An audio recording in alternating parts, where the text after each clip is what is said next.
Assalamualaikum warahmatullahi wabarakatuh. Perkenalkan, nama saya Aldeavlina Tlatadewi dengan nomor NPM 2201 10183 sebagai moderator yang akan memandu diskusi singkat pada hari ini. Sebelum lanjut ke sesi selanjutnya, saya akan membacakan mekanisme untuk diskusi kita kali ini. Yang pertama, tiap kelompok dapat memberikan perwakilan untuk membacakan hasil diskusinya dengan menyebutkan nama NPM dan nama kelompoknya. Kedua, tiap perwakilan kelompok memiliki waktu bicara minimal 3 menit dan maksimal 5 menit. Ketiga, pendapat yang diberikan boleh sama atau berbeda. Jika sama atau berbeda, dapat dijelaskan alasannya kenapa. Keempat, setelah perwakilan kelompok memberikan pendapatnya, sesi tanya-jawab dapat diberlakukan. Kelima, untuk kelompok 7 dapat memberikan pendapat tentang pertanyaan nomor 4, setelahnya dapat memasuki sesi tanya-jawab. Ketujuh, setelah pertanyaan 1-4 sudah dijawab, maka tiap perwakilan bisa memberikan saran kepada lembaga negara atau lembaga negara bantu yang dituju, misalnya saran bagi Mahkamah Agung atau Mahkamah Konstitusi. Untuk itu, saat ini mari kita ke pertanyaan pertama yang akan dijawab oleh perwakilan kelompok 1 dan 2. Untuk pertanyaannya adalah, apa yang dimaksud dengan lembaga negara kehakiman? Jelaskan dan sebutkan contohnya. Mungkin bisa dimulai dari kelompok 1, habis itu kelompok 2.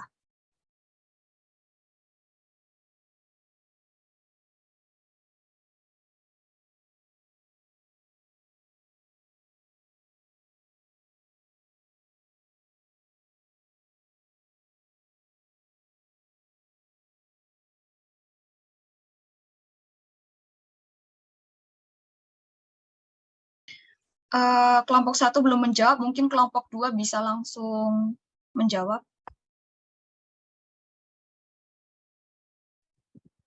Baik, terima kasih Al buat kesempatannya. Perkenalkan sebelumnya, nama saya Clara Octavia Kusuma Ramadhani dengan NPM 2207 Di sini saya menjadi perwakilan dari kelompok saya, yaitu kelompok 2. Hasil dari diskusi kami mengatakan bahwa kekuasaan kehakiman ini merupakan lembaga yudikatif di Indonesia, memegang kekuasaan kehakiman atau kekuasaan yudikatif. Kekuasaan kehakiman memiliki kekuasaan yang merdeka untuk menyelenggarakan peradilan guna menegakkan hukum dan keadilan, terdapat pada pasal 24 ayat 1 Undang-Undang Dasar Pasca Amandemen. Adapun tujuan kekuasaan kehakiman adalah menyelenggarakan peradilan, sedangkan maksud kekuasaan kehakiman adalah menegakkan hukum dan keadilan berdasarkan Pancasila dan Undang-Undang Dasar 1945. Dalam menjalankan fungsi kekuasaan kehakiman, pada bab 9 UUD 1945 menyebutkan bahwa ada 3 lembaga negara yang termasuk dalam lingkup kekuasaan kehakiman, yaitu Mahkamah Agung atau MA, Mahkamah Konstitusi atau MK, dan Komisi Yudisial atau KY.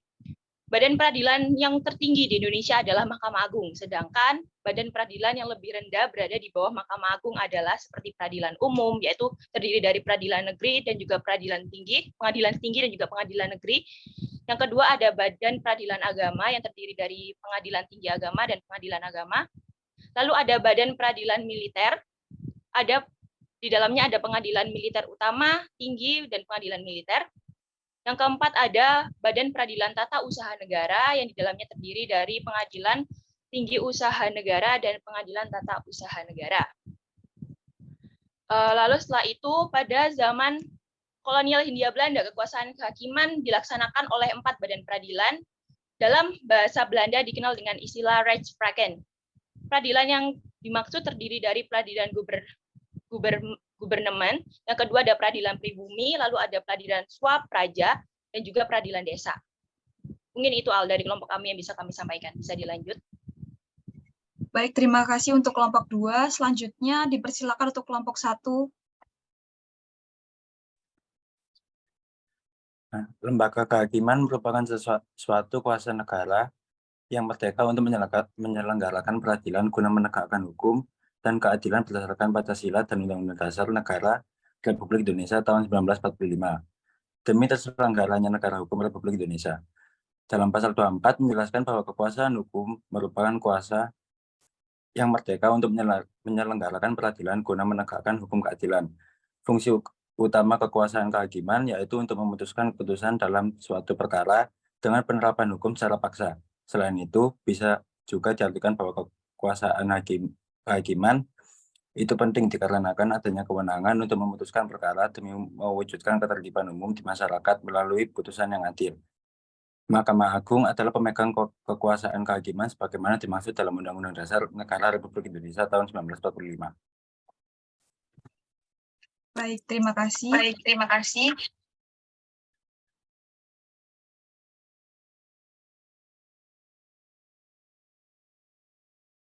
Selanjutnya mungkin ke pertanyaan nomor 2 yang akan dijawab oleh kelompok 3 dan 4. Untuk pertanyaannya adalah, apa yang dimaksud dengan lembaga negara dan lembaga negara bantu? Jelaskan dan berikan contohnya. Mungkin bisa dimulai untuk kelompok 3 terlebih dahulu.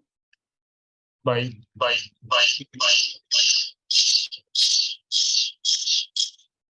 Baik, terima kasih atas kesempatannya.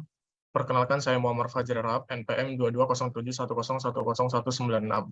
Saya perwakilan dari kelompok 3 akan menjelaskan tentang lembaga negara dan lembaga negara bantu. Yang pertama adalah lembaga negara. Lembaga negara adalah lembaga pemerintahan yang berkedudukan di pusat, yang tugas, fungsi, dan kewenangannya secara tegas diatur dalam undang-undang. Sederhananya, lembaga negara merupakan lembaga pemerintahan atau civil-led organization yang dibuat oleh negara, dari negara, dan untuk negara, demi mencapai tujuan negara. Keberadaan lembaga negara di Indonesia diatur sepenuhnya oleh Undang-Undang Dasar tahun 1945 dan peraturan perundang lainnya, sehingga kedudukan setiap lembaga negara di Indonesia bergantung pada wewenang, tugas, dan fungsi yang telah diberikan oleh Undang-Undang Dasar tahun 1945. Adapun pembagian lembaga negara di Indonesia selaku negara demokrasi, yaitu dalam menjalankan pemerintahan dengan penerapan teori trias politika. Trias politika merupakan pembagian kekuasaan pemerintahan menjadi 3 bidang dengan kedudukan yang sejajar. 3 bidang tersebut adalah eksekutif, yang bertugas menerapkan dan melaksanakan perundang-undangan, yakni presiden dan wakil presiden beserta para menteri.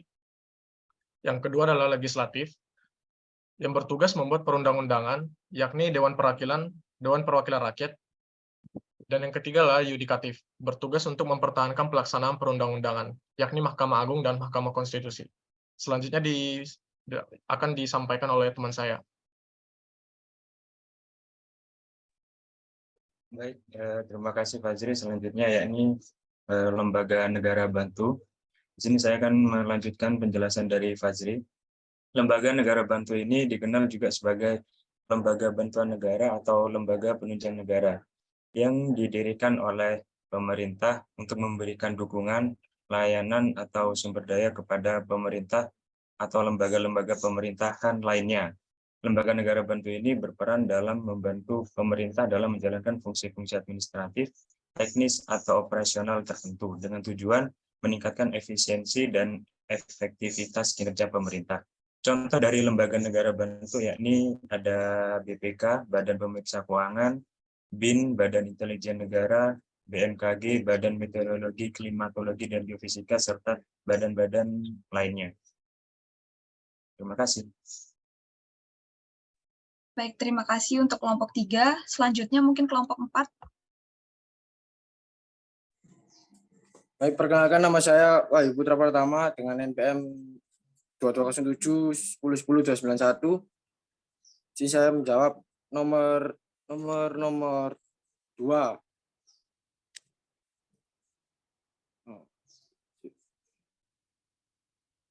Lembaga negara merujuk pada organisasi atau badan yang dibentuk oleh negara untuk melaksanakan fungsi-fungsi tertentu dalam sistem pemerintahan.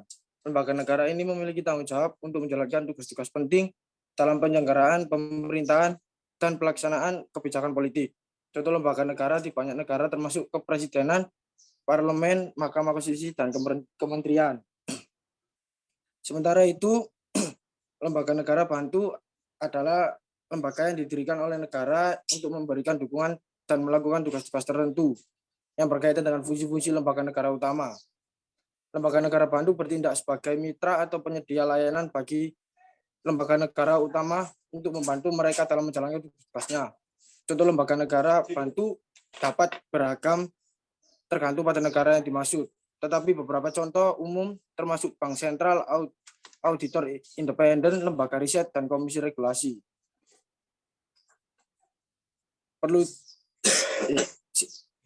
Berikut beberapa contoh lembaga negara dan lembaga negara bantu. 1. Lembaga negara presidenan, lembaga yang bertanggung jawab atas kepemimpinan eksekutif di negara tersebut.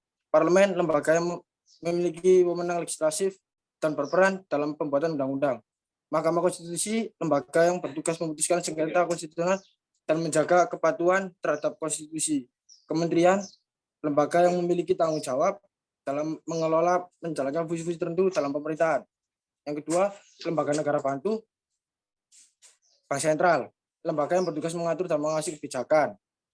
Auditor independen, lembaga yang melakukan audit dan pemeriksaan terhadap keuangan dan aktivis organisasi negara.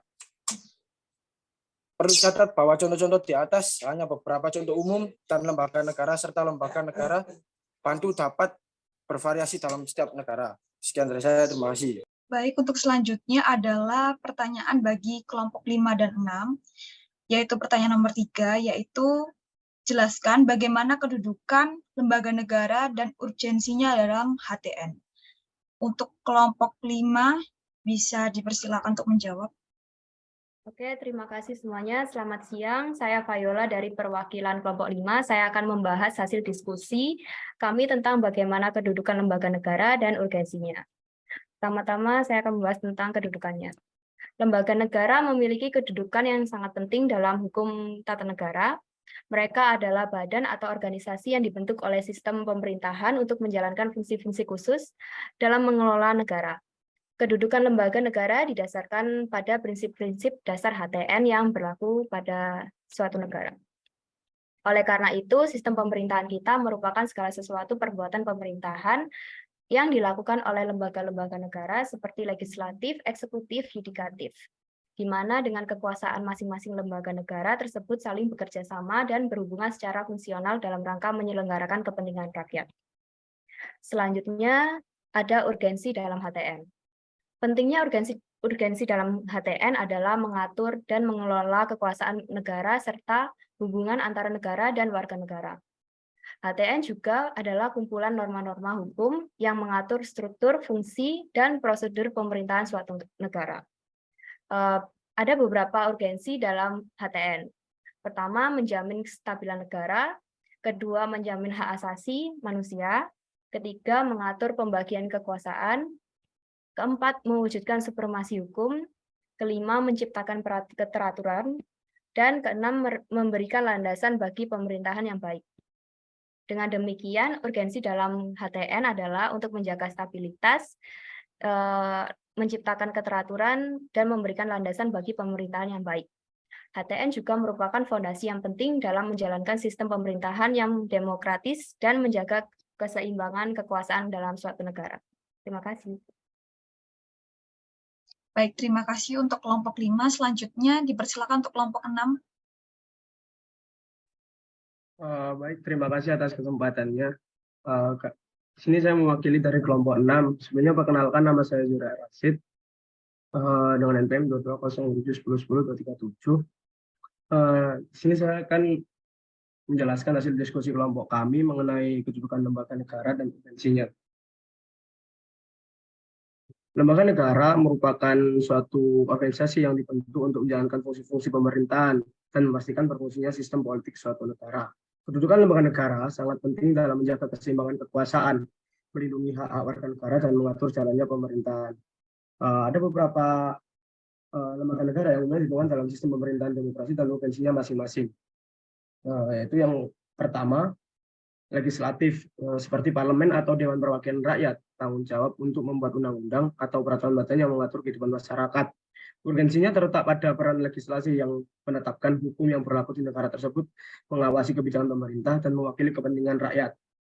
Yang kedua, eksekutif. Lembaga eksekutif seperti pemerintahan dan kepala negara bertanggung jawab untuk menjalankan kebijakan dan mengelola administrasi pemerintahan. Urgensinya terletak pada implementasi kebijakan publik pemerintahan yang efektif dan menjaga stabilitas serta keamanan negara. Yang ketiga yaitu yudikatif. Lembaga yudikatif sebenarnya seperti pengadilan yang berperan dalam menjalankan kekuasaan kehakiman. Urgensinya terletak pada penegakan hukum, perlindungan hak asasi manusia, menyelesaikan skandal hukum, dan memberikan keadilan bagi masyarakat. Yang selanjutnya akan disampaikan oleh teman saya. Yaitu.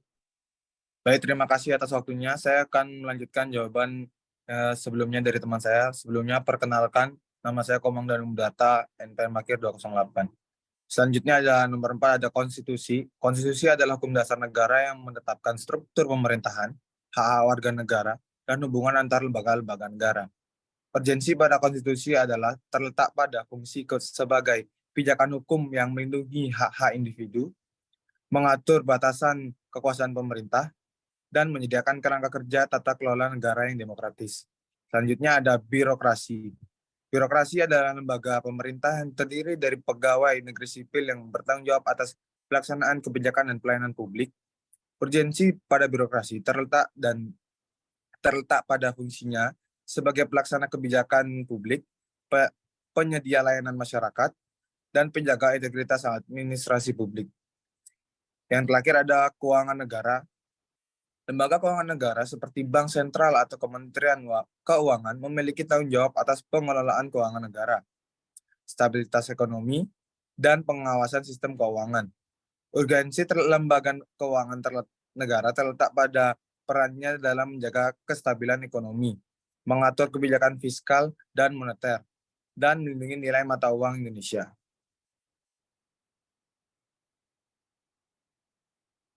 Berikut jawaban dari kelompok kami. Terima kasih. Baik, terima kasih untuk kelompok 5. Selanjutnya bisa dilanjutkan oleh kelompok 6.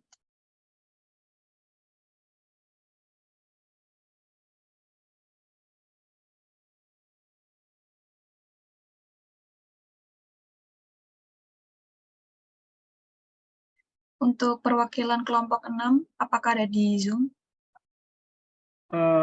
Mohon maaf Mbak, ini tadi yang menjelaskan kelompok 6. Saya sama dulu. Oh, baik-baik.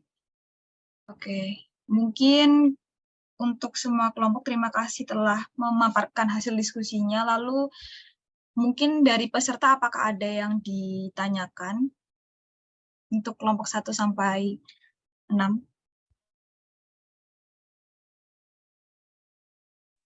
Mungkin kurang lebih sudah cukup. Oke, baik, lanjut ke pertanyaan terakhir ya. Berarti untuk pertanyaan terakhir kepada kelompok 7 dipersilakan untuk menjawab pertanyaan mengapa mahasiswa hukum harus mempelajari HTN. Untuk kelompok 7 dipersilakan.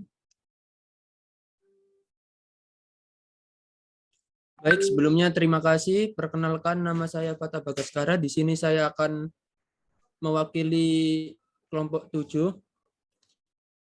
Istilah hukum tata negara berasal dari perkataan hukum, tata, dan negara, yang di dalamnya membahas urusan penataan negara. Hukum tata negara adalah ilmu yang membahas tatanan struktur kenegaraan. Namun masing-masing ahli mendefinisikan pengertian hukum tata negara berbeda-beda. Van Vollenhoven mengemukakan bahwa hukum tata negara adalah rangkaian peraturan-peraturan hukum yang mendirikan badan sebagai alat atau organ suatu negara dengan memberikan wewenang-wewenang kepada badan-badan itu dan yang membagi-bagi pekerjaan pemerintahan kepada banyak alat-alat negara baik yang tinggi maupun yang rendah kedudukannya.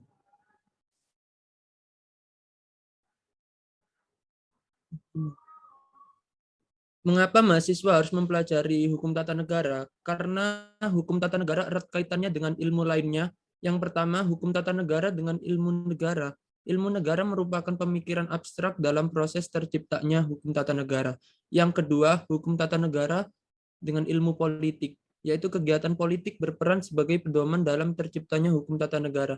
Yang ketiga, hukum tata negara dan hukum administrasi negara, yaitu hukum tata negara merupakan membentuk organisasi-organisasi negara, sedangkan hukum administrasi negara adalah yang menjadi dasar pelaksanaan organisasi tersebut. Yang selanjutnya akan disampaikan oleh rekan saya. Ya, mempelajari hukum tata negara ini sangat erat kaitannya bagi penyelenggara negara untuk mengetahui bagaimana implementasi antara fungsi, mekanisme hubungan, dan prinsip etika kebijakan dalam hubungan agar dapat tercapai apa yang dicita-citakan untuk bersama-sama hidup dalam satu negara.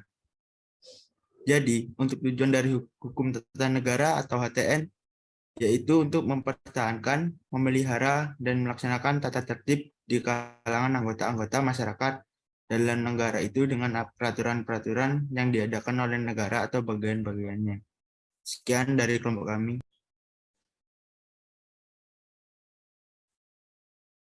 Baik, terima kasih untuk semua kelompok. Lalu ke bagian saran, mungkin bisa diberikan saran bagi lembaga negara atau lembaga negara bantu.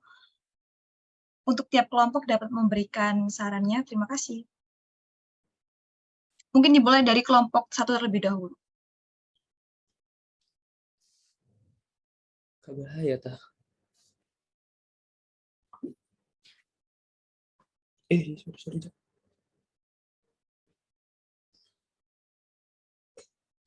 Apakah kelompok satu hadir di Zoom ini? Goblok aja nih. Oke, lanjut ke kelompok 2 kalau begitu. Dipersilakan untuk perwakilan kelompok 2 memberikan sarannya bagi lembaga negara atau lembaga negara bantu. Baik, saya Jian Sania Sakola Zayan, NPM 2207101024, perwakilan dari kelompok 2, akan menyampaikan saran terhadap lembaga negara.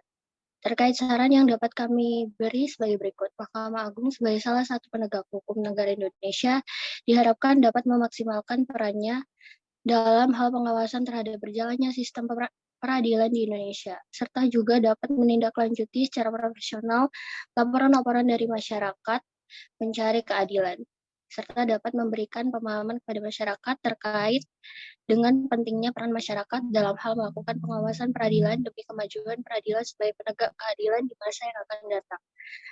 Juga memperbaiki penyelenggaraan kekuasaan kehakiman itu ke depannya adalah melakukan reformasi ulang kekuasaan Mahkamah Agung dimulai dari perbaikan-perbaikan yang bersifat integral dan komprehensif dengan melakukan perubahan, harmonisasi dan sinkronisasi atas Undang-Undang Dasar Republik Indonesia tahun 1945, Undang-Undang Kekuasaan Kehakiman, Undang-Undang Mahkamah Agung, Undang-Undang Mahkamah Konstitusi, dan Undang-Undang Komisi Yudisial, dan beberapa peraturan perundang-undangan lainnya.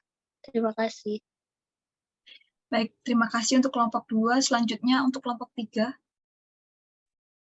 Baik, terima kasih kesempatan yang telah diberikan. Sebelumnya perkenalkan, nama saya Akmal Afkar dengan NPM 199. Mungkin dari kelompok kami dapat memberikan beberapa saran kepada lembaga Mahkamah Agung.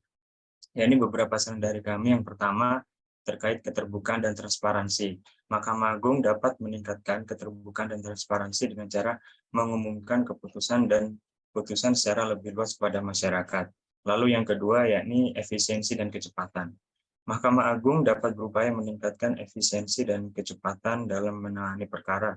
Hal ini dapat dilakukan melalui penyederhanaan prosedur, penggunaan teknologi informasi yang lebih canggih, dan pelatihan yang tepat bagi hakim dan staf pengadilan. Lalu selanjutnya, yakni kualitas keputusan. Mahkamah Agung dapat menjamin kualitas keputusan dengan menerapkan proses peninjauan dan pengawasan yang ketat terhadap putusan yang dikeluarkan. Serta yang terakhir mungkin saran yang bisa kami berikan, yakni penanganan kasus yang sensitif. Mahkamah Agung perlu memiliki kepekaan terhadap kasus-kasus yang memiliki implikasi sosial, politik, atau kemanusiaan yang signifikan. Mungkin itu saran dari kami. Sebelumnya, terima kasih. Baik, terima kasih untuk kelompok 3. Selanjutnya dipersilakan untuk kelompok 4. Terima kasih atas kesempatannya. Nama saya Azalia Sakila dengan NPM belakang 195. Saran untuk lembaga negara MPR yaitu fungsi agar lebih diperjelas bukan hanya sebagai lembaga tempat bertemunya anggota-anggota DPR dengan DPD. Selain untuk menerapkan mekanisme checks and balances, sebaiknya sistem bikameral yang diterapkan di Indonesia lebih memperhatikan kepada kemauan dan partisipasi seluruh rakyatnya yang diwakili oleh DPD sebagai perwakilan dari daerah-daerah di Indonesia. Dengan kata lain, sebaiknya pemerintah dan DPR lebih memperhatikan kepentingan daerah agar usul yang diajukan oleh DPD yang menguntungkan bagi daerah tetapi tidak mengganggu atau merugikan kepentingan nasional ditindaklanjuti. Terima kasih. Baik, terima kasih untuk kelompok 4. Selanjutnya untuk kelompok 5 dipersilahkan. Oke, terima kasih atas kesempatan yang diberikan. Selamat siang semua. Jadi saya perwakilan dari kelompok 5 akan menyampaikan saran tentang lembaga negara MA. MA sebagai salah satu pelaku kekuasaan kehakiman tidak bisa kita pungkiri bahwa masih banyak terjadi pengeroposan di internal MA itu sendiri. Berupa kebiasaan jual beli perkara, juga institusi MA masih dipenuhi oleh korupsi. Jadi, berdasarkan fakta nyata dan hasil analisis kelompok kami, maka saran yang relevan untuk permasalahan ini, yang pertama, hendaknya Mahkamah Agung lebih memberikan kepastian hukum dan rasa keadilan bagi para pihak yang bersengketa, agar di kemudian hari putusannya tidak menjadi jurisprudensi yang tidak membingungkan.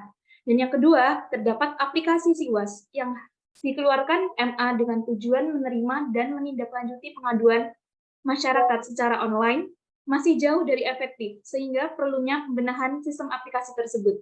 Dan yang terakhir, saran yang dapat kami berikan, yaitu agar tidak memperburuk kasus korupsi, MA dapat melakukan pengecekan terhadap setiap pejabat yang menduduki jabatan atau akan menduduki jabatan tersebut secara strategis.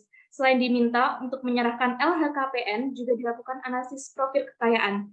Jika profil kekayaannya tidak sesuai dengan sumber penghasilan resmi, maka yang bersangkutan harus dipandang tidak memenuhi syarat atau ineligible untuk menduduki jabatan tersebut. Terima kasih. Sekian saya sampaikan saran dari kelompok 5.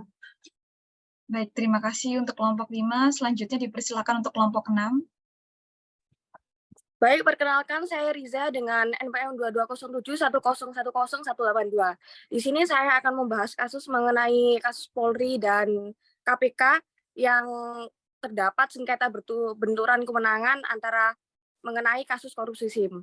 Nah, dalam kasus ini KPK menyatakan bahwa terlebih dahulu melakukan penyidikan terhadap kasus tersebut dan menetapkan tersangkanya yaitu Irjen Polisi Joko Susilo. Namun tiba-tiba Polri juga menyatakan bahwa pihaknya telah melakukan penyidikan dan menetapkan tersangkanya. Secara yuridisi, KPK dapat melakukan berpedoman pada Undang-Undang Nomor 30 Tahun 2022 Pasal 11A yang berbunyi apabila terdapat suatu tindak pidana korupsi yang melibatkan aparat penegak hukum, maka yang berhak melakukan penyidikan adalah KPK. Namun lagi-lagi Polri juga membantah bahwa pihaknya juga berhak melakukan penyidikan karena berdasarkan MUU pada pasal 8 yang berbunyi apabila KPK, Polri, Kejaksaan melakukan penyidikan dalam satu kasus yang sama, maka yang mempunyai wewenang adalah lembaga yang lebih dahulu melakukan penyidikan. Nah, saran saya di sini adalah terhadap pihak Polri yang harusnya mengerti bahwa kedudukan MUU itu tidak boleh bertentangan dengan undang-undang dan juga undang-undang mempunyai kedudukan lebih tinggi daripada MUU. Sehingga untuk kedepannya diharapkan kepada Polri, KPK, dan Kejaksaan dalam menyusun MUU agar tidak bertentangan dengan undang-undang yang berlaku, agar tidak terjadi benturan kewenangan antara para lembaga. Itu saran dari saya. Terima kasih. Terima kasih untuk kelompok 6. Selanjutnya kelompok 7 dipersilahkan.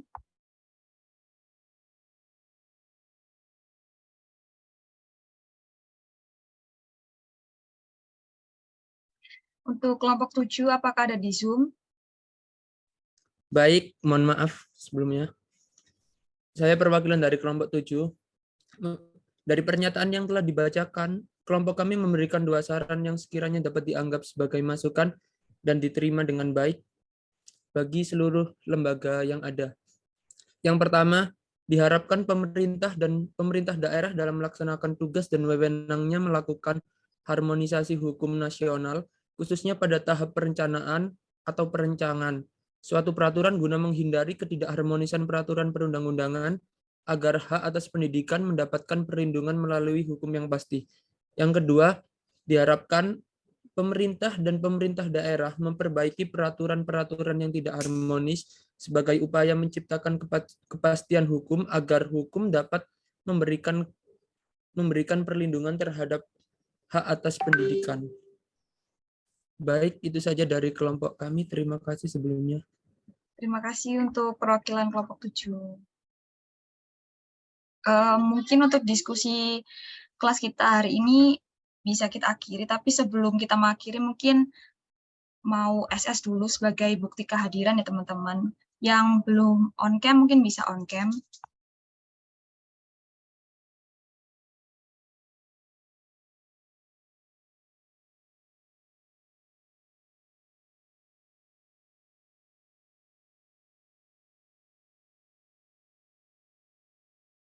Oke. bakalan aku SS, mungkin teman-teman bisa siap-siap dengan pose terbaik. Oke, saya hitung 1, 2, 3. Oke, slide kedua. 1, 2, 3. Oke, terima kasih. Itulah hasil dari diskusi kelas kita hari ini. Terima kasih. Wassalamualaikum warahmatullahi wabarakatuh. Waalaikumsalam. Waalaikumsalam warahmatullahi wabarakatuh.